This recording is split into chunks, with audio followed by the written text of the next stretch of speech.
إن الحمد لله نحمده ونستعينه ونستغفره ونؤمن به ونتوكل عليه ونعوذ بالله من شرور أنفسنا ومن سيئات أعمالنا من يهده الله فلا مضل له ومن يضلل فلا هادي له وأشهد أن لا إله إلا الله وحده لا شريك له وأشهد أن محمدًا عبده ورسوله يا أيها الذين آمنوا اتقوا الله حق تقاته ولا تموتن إلا وأنتم مسلمون يا أيها الناس اتقوا ربكم الذي خلقكم من نفس واحدة وخلق منها زوجها وبث منهما رجالا كثيرا ونساء واتقوا الله الذي تساءلون به والأرحام إن الله كان عليكم رقيبا يا أيها الذين آمنوا اتقوا الله وقولوا قولا سديدا يصلح لكم أعمالكم ويغفر لكم ذنوبكم ومن يطع الله ورسوله فقد فاز فوزا عظيما أما بعد فإن خير الحديث كتاب الله وخير الهدي هدي محمد صلى الله عليه وسلم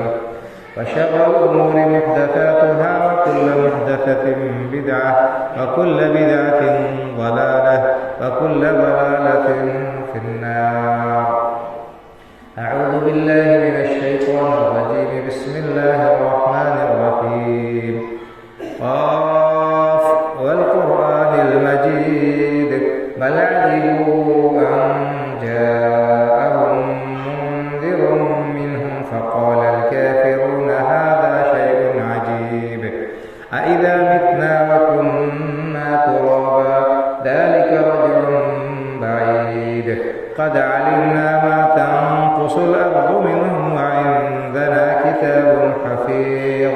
بل كذبوا بالحق لما جاءهم فهم في أمر مريج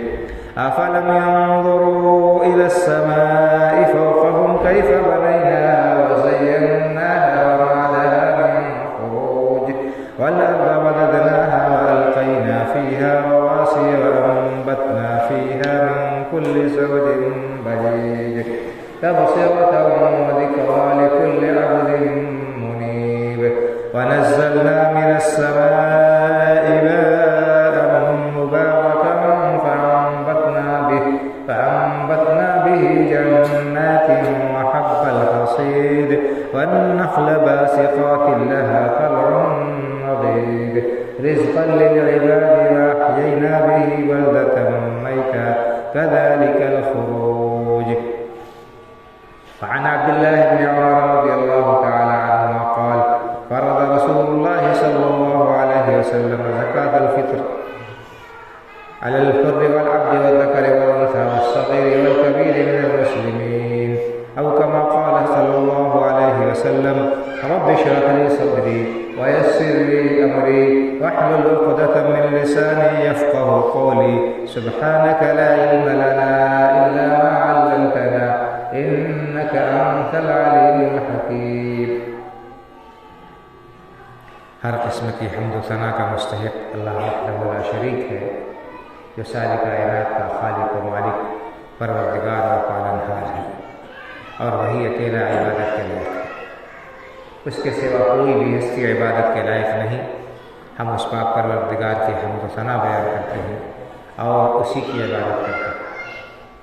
بے شمار صلاۃ و سلام نازل ہو سید الاولین والآخرین امام الانبیاء والمرسلین شفیع المذنبین جناب محمد رسول اللہ صلی اللہ علیہ وسلم پر آپ کے اولاد و متبعین پر. معزز حاضرین جمعہ، رمضان المبارک کا یہ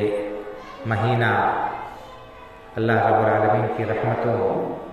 اس کے فضل و کرم، اس کی نوازشوں کے ساتھ ہمارے سروں پر سایہ فگن ہوا اور انتہائی تیزی کے ساتھ اب اختتام کو پہنچ کے جائے۔ آج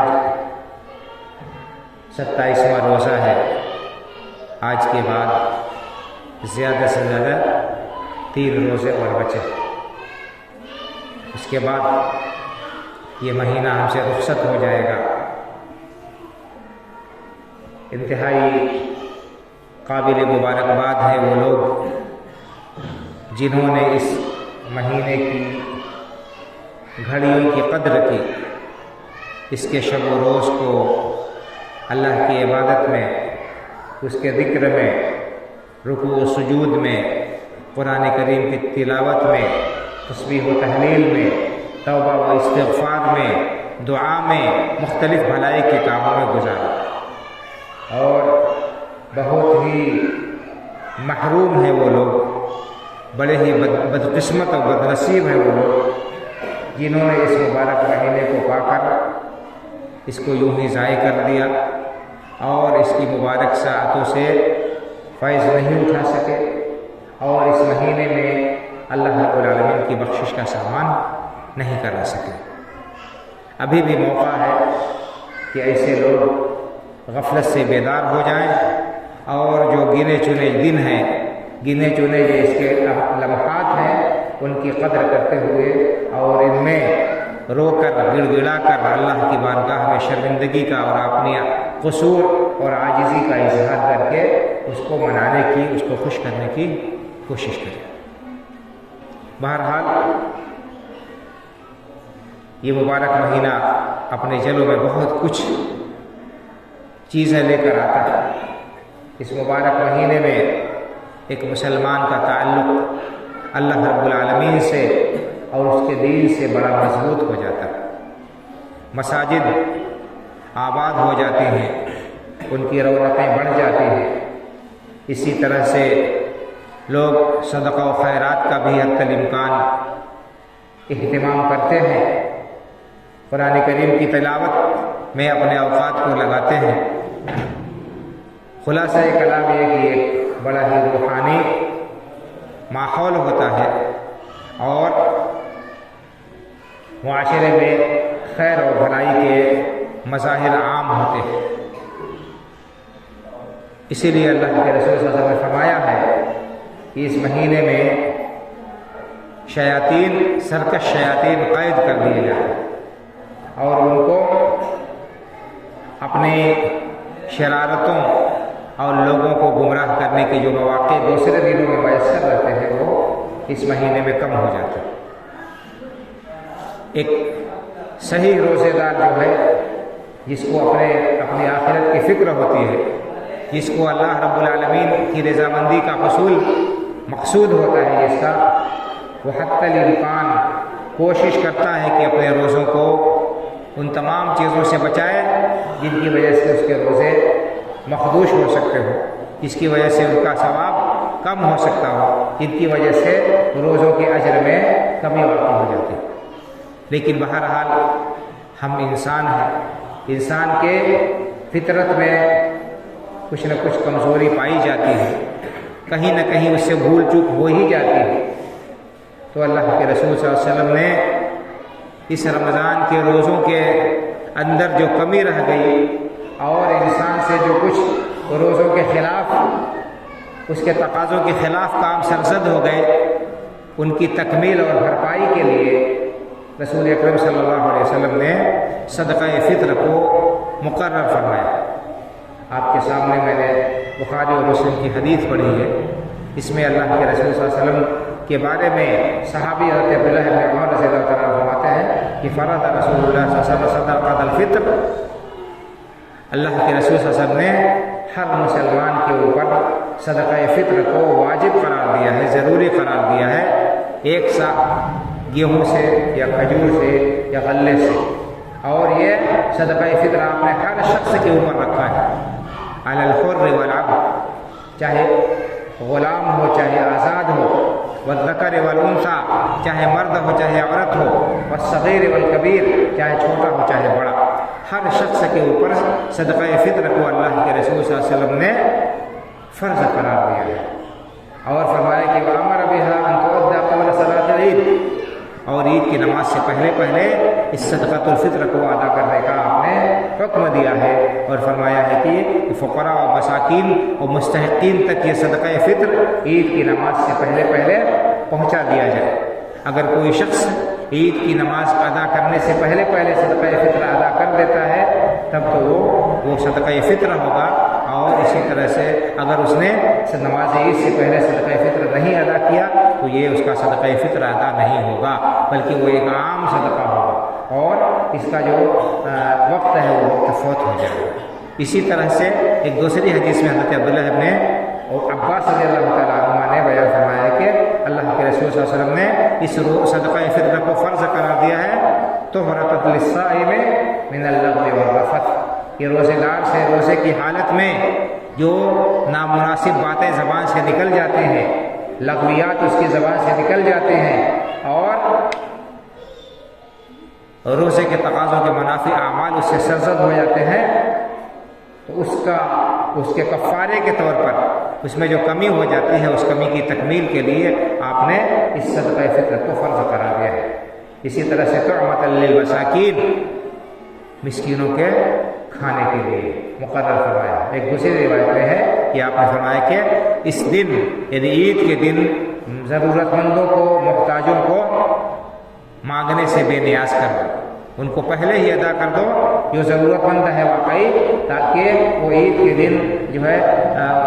اس کے دن کے لیے متفکر نہ ہو اور ان کے لیے کھانے پینے کا انتظام ہو جائے اور وہ عام مسلمانوں کے ساتھ اس خوشی میں شریک ہوں۔ ایسا نہ ہو کہ ان کے پاس اس دن تہوار اور خوشی کے دن بھی کھانے کے لیے نہ رہے اور وہ اس دن بھی ہاتھ پھیلانے پر مجبور ہو جائے۔ ان احادیث سے معلوم یہ ہوا کہ صدقہ فطر ہر مسلمان کے اوپر فرض ہے، اور بڑی وضاحت کے ساتھ آپ نے بیان فرمایا ہے۔ اس میں کسی صاحب نصاب کی کوئی قید نہیں ہے کہ جو آدمی جس کے اوپر زکوٰۃ فرض ہے اسی کے اوپر صدقہ فطر ہے، ایسی کوئی بات نہیں ہے۔ اگر ایسا ہوتا تو غلام کے اوپر، غلام مالک ہی نہیں ہوتا کسی چیز کا، غلام کسی چیز کا مالک ہی نہیں ہوتا، اس کے اوپر فرض نہیں ہوتا۔ غلام جو کچھ کماتا ہے وہ اس کے مالک کا ہوتا ہے، اور چھوٹے بچے ان کے اوپر بھی اللہ کے رسول صلی اللہ علیہ وسلم نے فرض قرار دیا ہے، اور مرد عورت ہر ایک کے اوپر۔ جبکہ زکوٰۃ میں کیا ہوتا ہے، جو شخص مالک نصاب ہوتا ہے اسی کے اوپر زکوٰۃ فرض ہوتی ہے، گھر کے ہر فرد کے اوپر زکوٰۃ فرض نہیں ہوتی ہے۔ تو یہ بنیادی فرق ہے کہ زکوٰۃ جو فرض ہے سال میں ایک بار فرض ہوتی ہے، اور وہ صاحب نصاب کے اوپر فرض ہوتی ہے۔ مخصوص مال میں فرض ہوتی ہے کہ وہ مال انسان کے پاس میں ہو جائے، صاحب نصاب ہو، سال پورا ہو جائے، تب اس کے اوپر زکوٰۃ فرض ہوگی۔ اگر کیش ہے، نقدی ہے یا سونا چاندی ہے تو اس کی قیمت کا 2.5% اس کے اوپر ہوگا۔ اگر جانور ہے تو اس میں مختلف نصاب ہے۔ اگر انسان کے پاس کھیتی باڑی ہے، غلہ پیدا ہوتا ہے اور بارش کے پانی سے سیراب ہوا اگر غلہ، تو اس میں جو ہے 10واں حصہ نکالنا ہوگا، اور اگر آدمی نے پیسے خرچ کر کے پانی اس میں لگایا ہے کھیت میں تو اسی صورت میں اس کو نصف عشر یعنی 20واں حصہ کل پیداوار کا دینا ہوگا، اور جب بھی فصل کٹے گی اور غلہ صاف ہو جائے گا تو اس میں سے 10واں یا 20واں حصہ نکالنا ہوگا۔ لیکن یہ جو صدقہ فطر ہے یہ رمضان کے روزے مکمل ہونے کے بعد یہ فرض ہوتا ہے، تو دونوں میں بنیادی فرق ہے، دونوں میں خلط مبحث نہیں ہونا چاہیے۔ زکوٰۃ جو ہے وہ مال کے اوپر ہے، مال کا حق ہے، اور صرف مالداروں کے اوپر فرض ہے، اس میں حولان حول شرط ہے، اس میں سال کا پورا ہونا شرط ہے۔ لیکن صدقہ فطر کے لیے اللہ کے رسول صلی اللہ علیہ وسلم نے اس کی کوئی قید نہیں رکھی ہے کہ صاحب نصاب ہو آدمی اور اس کے اوپر حولان حول ہو، بلکہ ہر شخص جس کے پاس میں عید کے دن اس کے اپنے اور اپنے گھر والوں کی ضروریات اور اخراجات سے زائد ہو، اس کے اوپر صدقہ فطر اللہ کے رسول صلی اللہ علیہ وسلم نے فرض قرار دیا ہے۔ یہاں تک علماء نے لکھا ہے کہ اگر کوئی شخص غریب ہے، مسکین ہے، محتاج ہے، وہ زکوٰۃ لیتا ہے اس کے، لیکن عید کے دن اس کی ضروریات سے زائد اگر اس کے پاس میں مال ہے تو اس غریب کے اوپر بھی صدقہ فطر واجب ہوگا، اس غریب کے اوپر بھی صدقہ فطر واجب ہو جائے گا، اس کی ادائیگی ضروری ہوگی، اس کی ادائیگی ضروری ہوگی۔ تو یہ بات ہمیں سمجھنی چاہیے، اور ہر شخص کے لیے ضروری ہے کہ وہ اپنا اور اپنے بال بچوں کا، جن کے اخراجات کا وہ ذمہ دار ہے، جن کا خرچہ اس کے اوپر ضروری ہے، وہ ان کی طرف سے صدقہ فطر ادا کریں گے۔ اور یہ صدقہ فطر اس کا وقت کیا ہے؟ رمضان کا مہینہ ختم ہونے، عید کا چاند جو ہے نکلنے کے ساتھ ہی یہ صدقہ فطر فرض ہو جاتا ہے، واجب ہو جاتا ہے، اور اس کی ادائیگی کا وقت عید کی نماز سے پہلے ہے۔ اگر کوئی شخص عید کی نماز سے پہلے اور عید کی رات میں ہی ادا کر دیتا ہے تو جائز ہے، ادا ہو جائے گا۔ اور اگر کہیں پر مسکین اور فقیر نہیں ملے اس دن تو 1-2 دن پہلے بھی دے سکتے ہیں، 1-2 دن پہلے بھی صدقہ فطر ادا کیا جا سکتا ہے۔ عبداللہ ابن عمر رضی اللہ تعالیٰ عنہ جو صحابی ہیں، وہ ان کے بارے میں آتا ہے کہ وہ 1-2 دن پہلے ہی صدقہ فطر نکال دیا کرتے تھے، بیت المال میں پہنچا دیتے تھے، پھر وہاں سے لوگوں کو دے دیا جاتا تھا۔ تو یہ صدقہ فطر کا معاملہ ہے، اس سلسلے میں ہمیں کوتاہی نہیں کرنی چاہیے اور سستی نہیں کرنی چاہیے، تاکہ ہمیں روزوں کا پورا ثواب مل سکے اور ہم اللہ رب العالمین کے ہاں اس فریضے کی ادائیگی سے عہدہ برآ ہو سکے۔ اور اس میں چھوٹے بڑے ہر شخص کی طرف سے، یہاں تک کہ عید کا چاند نکلنے سے پہلے اگر کوئی بچہ پیدا ہوتا ہے اسی رات، تو اس کے اوپر بھی جو ہے اس کی طرف سے بھی صدقہ فطر نکالا جائے گا، اس کی طرف سے بھی صدقہ فطر نکالا جائے گا اور ادا کیا جائے گا۔ اور صدقہ فطر کس چیز میں سے دینا چاہیے، یہ ایک مسئلہ ہے۔ تو انسان جو غذا سال بھر کھاتا ہے، اکثر جو اس کی غذا ہے وہی اسی غلے میں سے نکالے گا۔ جس علاقے میں روٹی کھانے کا رواج ہے وہاں کے لوگ گیہوں نکالیں گے، اگر گیہوں کی روٹی کھاتے ہیں تو جو کھاتے ہیں تو جو کی روٹی جو نکالیں گے، جو کی روٹی کھاتے ہیں تو، اگر مکئی کی روٹی کھاتے ہیں تو مکئی نکالیں گے یا آٹا نکالیں گے، اور اگر کسی علاقے میں کوئی دوسری چیز کھائی جاتی ہے تو وہ نکالیں گے۔ کہیں چاول کھایا جاتا ہے سال بھر میں زیادہ دن کی جو ہے غذا چاول ہے تو وہ چاول سے نکالیں گے، اور کسی علاقے میں کھجور کھائی جاتی ہے تو وہاں کے لوگ کھجور سے ایک سا نکالیں گے۔ کسی علاقے میں کشمش کھائی جاتی ہے، لوگوں کی غذا کشمش ہے تو وہ کشمش سے نکالیں گے۔ اللہ کے رسول صلی اللہ علیہ وسلم نے جو ہے کھجور سے، کشمش سے، اسی طرح سے پنیر سے، اور اسی طرح سے غلے سے، ہر ایک سے ایک سا مقرر کیا ہے۔ ایک سا ایک پیمانہ ہے۔ سا کیا ہے؟ ایک پیمانہ ہے۔ مدینے میں ناپ کر اس سا سے جو ہے غلہ بیچا جاتا تھا، جسے ہمارے یہاں کلو سے ہوتا ہے، خریدا جاتا ہے غلہ۔ مدینے میں اللہ کے رسول صلی اللہ علیہ وسلم کے زمانے میں سا چلتا تھا، پیمانہ ہوتا تھا، جیسے ہمارے یہاں لیٹر چلتا ہے، لیٹر سے ناپ کر کچھ چیزیں دی جاتی ہیں، تو غلہ بھی ناپ کر وہاں دیا جاتا تھا۔ تو اللہ کے رسول صلی اللہ علیہ وسلم نے جو ہے اسی غلے سے سا سے ایک سا مقرر کیا، اور ایک سا گیہوں اوسط درجے کا، جو نہ بالکل ہلکا ہونا ہے جو بہت بھاری ہو، تقریباً 2.5 کلو گرام ہوتا ہے، تقریباً 2.5 کلو گرام جو ہے گیہوں ہوتا ہے، اس سے کچھ کم، تو اس طرح 2.5 کلو گرام ایک شخص کی طرف سے ادا ہوگا۔ اور بعض لوگ جو کہتے ہیں کہ گیہوں دینا ہو تو آدھا سا دیں گے اور باقی دوسری چیزیں ایک سا، تو یہ صحیح بات یہ ہے کہ حدیث کے خلاف یہ چیز ہے۔ حدیث میں اللہ کے رسول صلی اللہ علیہ وسلم نے ہر چیز میں سے ایک سا مقرر کیا ہے۔ کھجور اس کی قیمت کچھ ہوتی ہے، کشمش کی قیمت کچھ اور ہوتی ہے، اور پنیر اس کی قیمت کچھ اور۔ اللہ کے رسول صلی اللہ علیہ وسلم نے قیمت کا لحاظ نہیں رکھا، ہر ایک میں سے آپ نے ایک سا مقرر کیا، لہٰذا جو غلہ بھی انسان کھاتا ہے وہ اسی میں سے نکالے اور ایک سا پورا نکالے۔ اللہ کے راستے میں ہم جتنا نکالیں گے ہمارے حق میں بہتر ہوگا، اور اللہ رب العالمین کے اجر و ثواب کے ہم مستحق ہوں گے۔ اسی طرح سے ایک مسئلہ آتا ہے کہ کیا صدقہ فطر کی جگہ قیمت نکال سکتے ہیں؟ اس سلسلے میں علماء کا اختلاف ہے، لیکن زیادہ راجح اور احتیاط والی بات یہ ہے کہ انسان غلہ ہی نکالے اور پیسہ نہ نکالے۔ کیوں؟ اس لیے کہ اللہ کے رسول صلی اللہ علیہ وسلم کے زمانے میں بھی پیسہ پایا جاتا تھا، دینار و درہم پایا جاتا تھا، لیکن اللہ کے رسول صلی اللہ علیہ وسلم نے پیسہ نہیں مقرر کیا کہ ہاں اتنے روپے نکال دو، اس کی قیمت نکال دو۔ آپ نے غلہ ہی مقرر کیا، یعنی جو چیز کھائی جاتی ہے، کھجور کھائی جاتی تھی، ظاہر سی بات ہے کھجور کی قیمت الگ، کشمش کی قیمت الگ، اور پنیر کی قیمت الگ، جو کی قیمت الگ، دو ہر ایک کی قیمت میں بڑا فرق ہے۔ اللہ کے رسول صلی اللہ علیہ وسلم نے قیمت کا نہیں لحاظ کیا، غلے کا لحاظ کیا، لہذا اولا اور رحمت یہی ہے کہ اسی پر سب کا اتفاق ہے کہ جو ہے قیمت کے بجائے آدمی غلہ نکال دے۔ کچھ لوگوں نے مصلحت کے تحت قیمت نکالنے کو بھی جائز قرار دیا ہے، لیکن بہرحال احتیاط اسی میں ہے کہ انسان غلہ ہی نکالے، جو غذا کھاتا ہے سال بھر میں اکثر وہ اسی میں سے وہ غلہ نکالے۔ اور جیسا کہ بتایا گیا کہ اس کے مستحق کون ہے؟ فقراء اور مساکین ہیں، ضرورت مند ہیں، تو فقراء اور مساکین کو یہ غلہ پہنچا دیا جائے، ان کو دے دیا جائے، تاکہ اس دن لوگ اطمینان کے ساتھ خوشی منا سکیں اور کسی کو اس دن ہاتھ پھیلانے کی حاجت و ضرورت نہ رہے۔ یہ صدقہ فطر کے سلسلے میں چند اہم اور بنیادی احکام تھے جو احادیث مبارکہ کی روشنی میں نے آپ کے سامنے بتائے، بیان کیے، اور اس کا حکم بتایا کہ یہ واجب اور ضروری ہے ہر شخص کے لیے اور ہر مسلمان کے لیے، چاہے وہ صاحب نصاب ہو چاہے صاحب نصاب نہ ہو۔ قرآن کریم میں اللہ رب العالمین نے جو بات بیان فرمائی ہے، قد افلح من تزکیٰ وذکر اسم ربہ فصلی، کہ یقیناً کامیاب ہو گیا وہ شخص جس نے من تزکیٰ، بعض مفسرین نے صحابہ کرام رضی اللہ عنہم اجمعین میں سے بعض نے اور تابعین نے اس سے کہا کہ اس سے مراد صدقہ فطر ہے، جس نے زکوٰۃ ادا کی، جس نے پاکیزگی اختیار کی، یعنی صدقہ فطر ادا کیا، وذکر اسم ربہ فصلی، اور اپنے رب کا نام ذکر کیا، یعنی تکبیر پکارتے ہوئے گیا، فصلی، اور عید کی نماز پڑھی۔ تو اس آیت کی تفسیر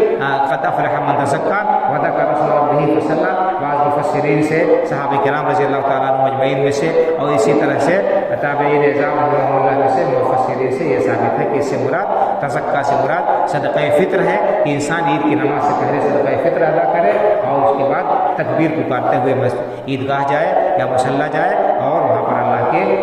لیے نماز ادا کرے۔ اس سے اس آیت سے بھی بعض لوگوں نے صدقہ فطر کے وجوب پر دلیل پکڑی ہے کہ صدقہ فطر ادا کرنا ہر ایک کے اوپر واجب اور ضروری ہے۔ اور بعض مفسرین نے یہ بھی کہا کہ تزکیٰ سے مراد یعنی پاکی اختیار کیا کیجیے، یعنی کلمہ شہادت کی گواہی دی، لا الہ الا اللہ محمد رسول اللہ کی گواہی دی، توحید کو اپنایا اور اختیار کیا، شرک سے پاک اور صاف رہا، اور ایسے اعمال کیے جو اللہ رب العالمین کے ہاں مقبول ہیں، اللہ رب العالمین کو پسندیدہ جو اعمال ہیں ان اعمال کو انجام دینے کے بعد اور اللہ کی عبادت کرتا رہا، ایسا شخص کامیاب ہو گیا۔ ایسے شخص کے سلسلے میں اللہ رب العالمین نے یہ بشارت سنائی ہے کہ ایسا شخص کامیاب اور کامران ہے۔ تو اگر ہم کامیابی چاہتے ہیں، کامرانی چاہتے ہیں، تو ہمارے لیے ضروری ہے کہ ہم اپنے نفس کو پاک اور صاف کریں، توحید پر عامل ہوں، شرک سے بچیں، اللہ رب العالمین کا ذکر کثرت سے کرتے رہیں، اس کے لیے نمازیں پڑھتے رہیں، اس کے راہ میں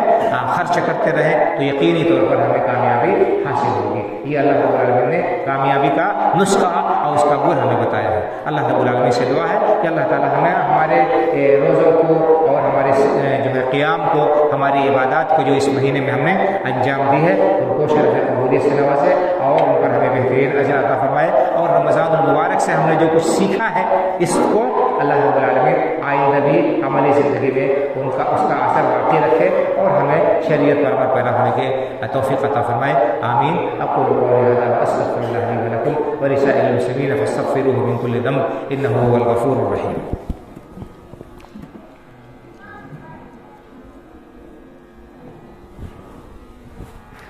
الحمد للہ رب العالمین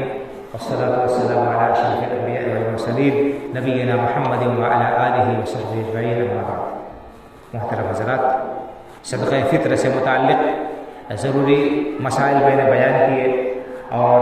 ابھی وقت باقی ہے، میں نے مناسب نہیں سمجھا کہ اس مسائل کے ساتھ دوسرے موضوعات کو خلط ملت کروں، اس لیے بیچ میں وقفہ کر دیا۔ آپ کو معلوم ہے کہ 2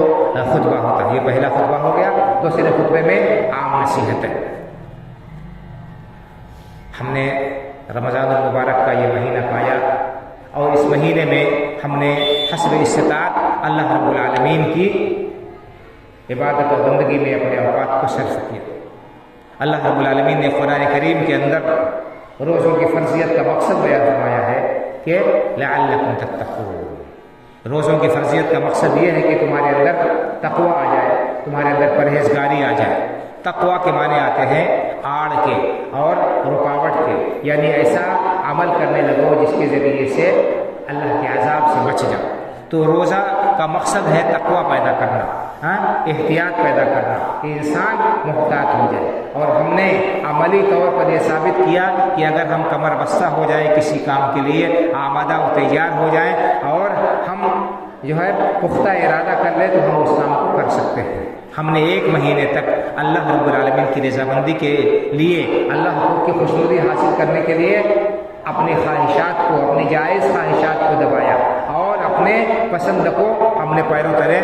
دبا دیا، رونت دیا۔ اللہ رب العالمین کی رضامندی کو، اس کی خوشنودی کو ہم نے مقدم رکھ کیا اور اللہ رب العالمین کی رضامندی کے حصول کے لیے ہم نے یہ ساری مشقت بھوک اور پیاس کی برداشت کی۔ تو بھائیو اور بزرگوں، اس میں ہمارے لیے بڑا سبق ہے، بڑی نصیحت ہے، بہت عبرت ہے کہ جب ہم اللہ رب العالمین کی رضامندی کے لیے حلال چیز کو چھوڑ سکتے ہیں، جائز چیز کو چھوڑ سکتے ہیں، تو حرام چیز سے بچنا ہمارے لیے کس قدر لازمی اور ضروری ہوگا۔ حرام چیز سے بچنا ہمارے لیے کس قدر لازمی اور ضروری ہوگا۔ ایک مسلمان کا طرز عمل، اس کا شیوا یہی ہے کہ وہ اللہ رب العالمین کے حکم کے سامنے ہمہ وقت اپنے سر کو جھکائے رکھتا ہے اور اس کے ہر حکم کو وہ ماننے کے لیے ہمہ وقت آمادہ و تیار رہتا ہے۔ اسلام کے معنی ہی ہے تابع داری کے، اسلام کے معنی ہی ہے سر جھکانے کے۔ تو ایک مسلمان کا مطلب یہ ہے کہ وہ اللہ رب العالمین کے احکام کے سامنے سر جھکاتا ہے، اس کی مرضیات کو تلاشتا ہے، اور اللہ رب العالمین نے جن چیزوں سے منع کیا ہے ان سے باز رہتا ہے، ان سے دور رہتا ہے، ان سے کنارہ کش رہتا ہے۔ تو اگر ہمارے اندر یہ صفت پائی گئی، ہم نے جس طرح سے اللہ رب العالمین کی حلال چیزوں کو اس کی رضامندی کے لیے چھوڑا، اگر ہم حرام سے بچ رہے ہیں، حرام سے ہم نے پرہیز کیا اور آئندہ بھی حرام سے پرہیز کرنے کا عزم ہے، تو سمجھ لیجیے کہ ہمیں اس روزے کا مقصد حاصل ہوا، اس کا فائدہ حاصل ہوا۔ اور اگر ہم اسی طرح سے لاپرواہی کی زندگی بسر کر رہے ہیں، صرف حلال سے بچ رہے ہیں، حرام سے نہیں بچ رہے ہیں، تو ایسی صورت میں سمجھ لیجیے کہ ہمارا یہ روزہ ہمارے لیے مفید نہیں ہوا، اور ہمیں اس روزے سے صرف بھوک اور پیاس حاصل ہوئی۔ اللہ کے رسول صلی اللہ علیہ وسلم نے صاف صاف ارشاد فرما دیا کہ من لم يدع قول الزور والعمل به والجهل فليس لله حاجة في أن يدع طعامه وشرابه، کہ جو شخص روزے کی حالت میں جھوٹی بات بولنا اور جھوٹ پر عمل کرنا، لڑائی جھگڑے نہیں چھوڑتا ہے، لغویات نہیں چھوڑتا ہے، ایسے شخص کے بھوکے پیاسے رہنے کی اللہ کو کوئی ضرورت نہیں ہے۔ تو ہم نے حلال سے پرہیز کیا، زبان کو ہم نے لگام نہیں دیا، اس زبان سے ہم جھوٹ بولتے رہے، اس زبان سے ہم چغلی کرتے رہے، غیبت کرتے رہے، لڑائی جھگڑے کرتے رہے، ایک دوسرے کے اوپر تہمت تراشی کرتے رہے، تو سمجھ لیجیے کہ ہمارا روزہ ہمارے لیے مفید نہیں ہوا۔ ہم نے اگر لوگوں کا مال ہڑپا، ان کا مال ہم نے دبایا اور اس مال کو ہم نے ادا نہیں کیا لوگوں کے، تو سمجھ لیجیے کہ ہمارا یہ روزہ ہمارے لیے سود مند نہیں ہوا، کیونکہ روزہ حکم دیتا ہے کہ ہم حرام سے بچیں۔ لوگوں کا مال ناحق کھانا اور لوگوں کا مال ہڑپنا یہ کیا ہے؟ حرام ہے اور ناجائز ہے، اور اس کی بڑی سخت سزا بیان کی گئی ہے۔ تو قیامت کے دن ایسا شخص جو لوگوں کا مال ہڑپے ہوئے آئے گا، اس کے لیے بڑی ہلاکت اور بربادی کی گئی ہے، اللہ کے بیان کی گئی ہے۔ اللہ کے رسول صلی اللہ علیہ وسلم نے فرمایا اتقوا الظلم فإن الظلم ظلمات یوم القیامہ، لوگوں ظلم سے بچو، کیونکہ ظلم قیامت کے دن تاریکی کا سبب ہوگا، ظلم قیامت کے دن تاریکی کا سبب ہوگا۔ انسان کے سامنے تاریکی ہوگی، اندھیرا ہوگا میدان حشر میں، وہ روئے گا اور پیٹے گا اور چلائے گا، تو لوگوں کا مال ہڑپ لینا اور دبا لینا اور اس کو ڈکار جانا یہ بالکل حرام اور ناجائز ہے۔ اگر کوئی شخص ایسا کرتا ہے، کسی کا مال اس نے ہڑپ لیا ہے، اسے فوراً مال اپنا اس کا پہنچانا چاہیے اور ادا کرنا چاہیے، لوٹانا چاہیے۔ اسی طرح سے اگر حقوق کسی کے دوسرے کے اوپر ہیں تو ان حقوق کی ادائیگی کا بھی اہتمام کرنا چاہیے، تاکہ ہم اللہ رب العالمین کی پکڑ سے بچ جائے۔ اسی طرح سے بہت سے لوگوں کو غلط لت اور عادتیں لگی ہوتی ہیں، سگریٹ نوشی کی اور پان بیڑی کھانے کی، سگریٹ اور اسی طرح سے تمباکو کھانے کی اور دوسری لت، ان تمام چیزوں سے بچنے کا اور ان کو چھوڑنے کا یہ ایک بہترین موقع تھا۔ ہم نے یہ عادت جو بنائی ہے پرہیزگاری کی، یہ آئندہ بھی جاری رہنی چاہیے۔ ہمیں چاہیے کہ ہم اپنے روزوں کے جو فائدے ہیں ان کو سمجھیں اور ان سے مستفید ہوں۔ صرف رسمی طور پر بھوکے پیاسے رہ جانے سے ہمیں حقیقت میں اجر و ثواب کے ہم مستحق نہیں ہوں گے۔ اللہ رب العالمین سے دعا ہے کہ اللہ تعالی ہمارے روزوں کو اور ہماری عبادت کو شرح قبولیت سے نوازتے ہوئے آئندہ بھی عملی زندگی میں اللہ رب العالمین ہمارے اندر تقویٰ پیدا کرے، تقویٰ اختیار کرنے کی توفیق عطا فرمائے، اسلام پر زندہ رکھے، ایمان پر ہمارا خاتمہ ہو۔ اللہ رب العالمین ہر قسم کے شر سے، ہر قسم کی فتنوں سے، ہر قسم کی آزمائشوں سے ہمیں اپنے پناہ اور حفاظت میں رکھے۔ ہماری عید اللہ رب العالمین ہر طرح سے خوشگوار اور قابل جو ہے مسرت بنائے، اور اللہ تعالی ہم سب کو دنیا سے زیادہ آخرت میں خوشی کا موقع میسر فرمائے کہ اللہ تعالیٰ اپنے نیک سالے بندوں میں شامل فرما کر ہم سب کا ٹھکانہ جنت الفردوس میں بنائے، آمین۔ اقول قولی ھذا واستغفر اللہ لي ولكم ولسائر المسلمين فاستغفروه من كل ذنب انه هو الغفور الرحيم۔ ان الله وملائكته يصلون على النبي يا ايها الذين امنوا صلوا عليه وسلموا تسليما۔ اللهم صل على محمد وعلى ال محمد كما صليت على ابراهيم وعلى ال ابراهيم انك حميد مجيد۔ اللهم بارك على محمد وعلى ال محمد كما باركت على ابراهيم وعلى ال ابراهيم انك حميد مجيد۔ اللهم وانصر من نصر دين محمد صلى الله عليه وسلم واجعلنا منهم، واخذل من خذل دين محمد صلى الله عليه وسلم ولا تجعلنا منهم. عباد الله رحمكم الله، إن الله يأمر بالعدل والإحسان وإيتاء ذي القربى وينهى عن الفحشاء والمنكر والبغي يعظكم لعلكم تذكرون. فاذكروا الله يذكركم وادعوه يستجب لكم ولذكر الله أكبر والله يعلم ما تصنعون.